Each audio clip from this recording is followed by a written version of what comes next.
اللہ نے سکون اپنے دین میں رکھا ہے.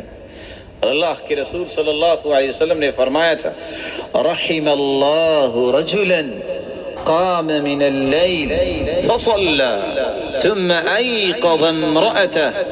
اللہ اس شخص پہ رحمت کی برکھا برساتے ہیں جو تہجد کے وقت اٹھتا ہے، اپنی گھر والی کبھی اٹھاتا ہے.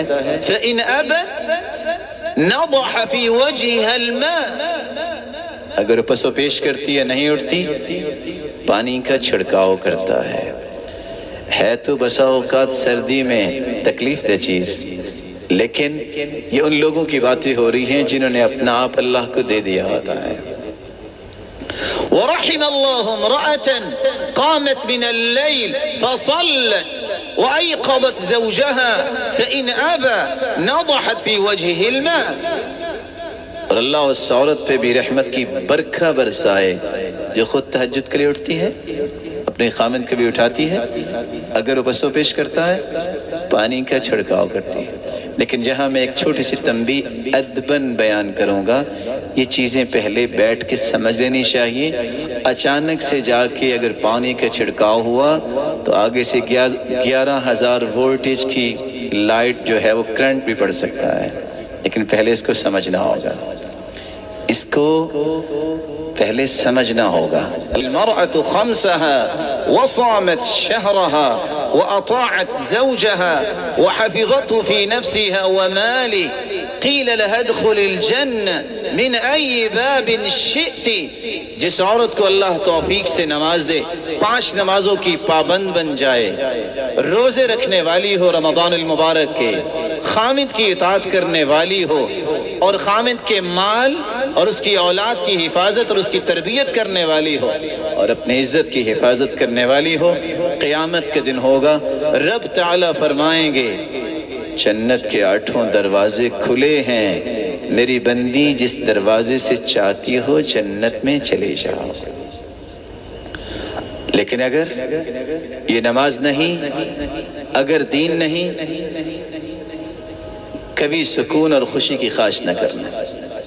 اس لیے تو سلف صالحین کہا کرتے تھے انی لأعصی وأرى أثره في أهلی ودابتی.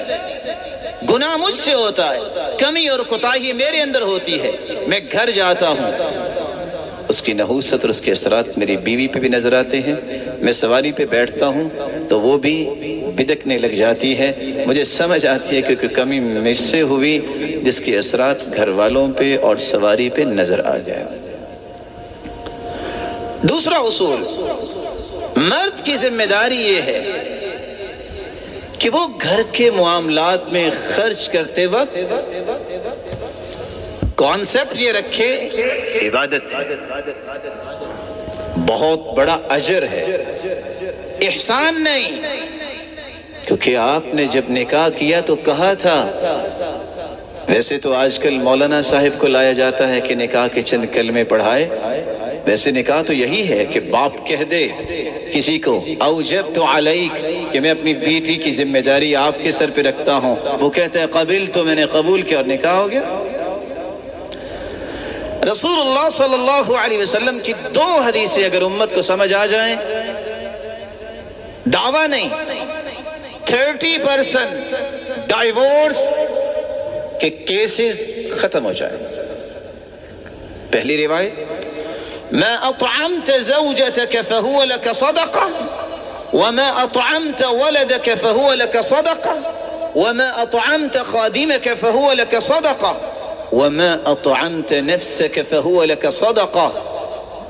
تم جو اپنی اہلیہ کی جائز ضرورت کے لیے خرچ کرتے ہو، جو تم بچوں کی پرورش پہ خرچ کرتے ہو، بھلے وہ لالی پاپ سے لے کے اس کو گاڑی لے کر دیتے ہو کہ میرا بیٹا پڑھے گا، تو اپنے خادم کی تنخواہ اور مشاہرے پہ خرچ کرتے ہو یا اپنے اوپر خرچ کرتے ہو کہ اللہ میں یہ کھانا اس لیے کھا رہا ہوں طاقت ملے گی دین کی اور خدمت کروں گا، مسلمانوں کے اور خیر خواہی کے پہلو پیش کروں گا. ان 4 مدات میں ملینز اور بلینز آپ نے خرچ کیے. قیامت کے دن جب یہ رجسٹر کھلیں گے، حدیث میں آتا ہے 99 رجسٹر انسان کے حسابات کے کھلیں گے ان رجسٹروں میں یہ بھی لکھا ہوگا کہ ان 4 مدات میں جو بلینز خرچ ہوئے ہیں اس سارے کا سارا صدقہ لکھا ہوگا۔ اور دوسری روایت صحیح مسلم کی روایت ہے، آج ہمارے پاس سوالات آتے ہیں، فتویٰ آتا ہے، کیا کریں؟ وجہ کیا؟ بس یہ کیا کریں؟ گھر کے اخراجات ہی پورا نہیں کرتا۔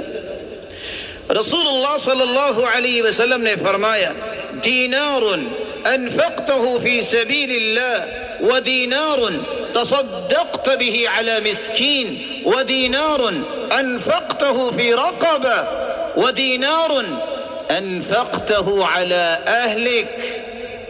4 دیناروں کا تذکرہ کیا، ایک اللہ کی راہ میں تم دینار دیتے ہو، ایک مسکین پہ خرچ کرتے ہو، ایک گردن آزاد کرنے کے لیے خرچ کرتے ہو۔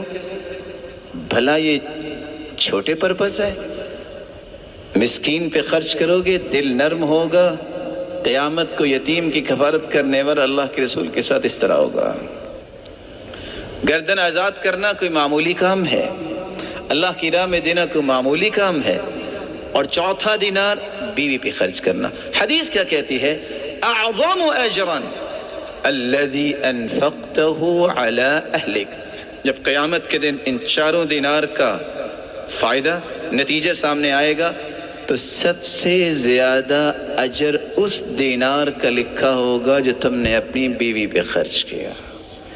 اگر یہ 2 حدیثیں مسلمان مردوں کو یاد ہو جائے تو ان کے گھروں میں بہت سارا سکون اور خوشی جمع ہو سکتی ہے۔ اس کے مقابلے میں عورت کو کیا کرنا چاہیے؟ عورت کی ذمہ داری ہے کہ جب وہ اپنے معاملات کو عبادت سمجھ کے کر رہا ہے یہ اس کی خدمت میں کمی نہ کرے۔ السلام علیکم ورحمۃ اللہ وبرکاتہ۔ ہم قرآن مجید ترجمے تفسیر سے سنیں، سیکھیں، عمل کریں تاکہ مسلم بائی برتھ کی بجائے مسلم بائی پریکٹسنگ اسلام بن جائیں۔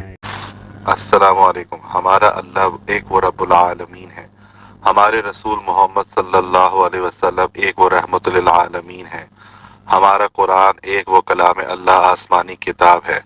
اپنے مرحومین تمام مسلمین اور مسلمات کی ایصال ثواب کے لیے دعا ضرور کریں۔ Dear valued viewers, Assalamu alaikum.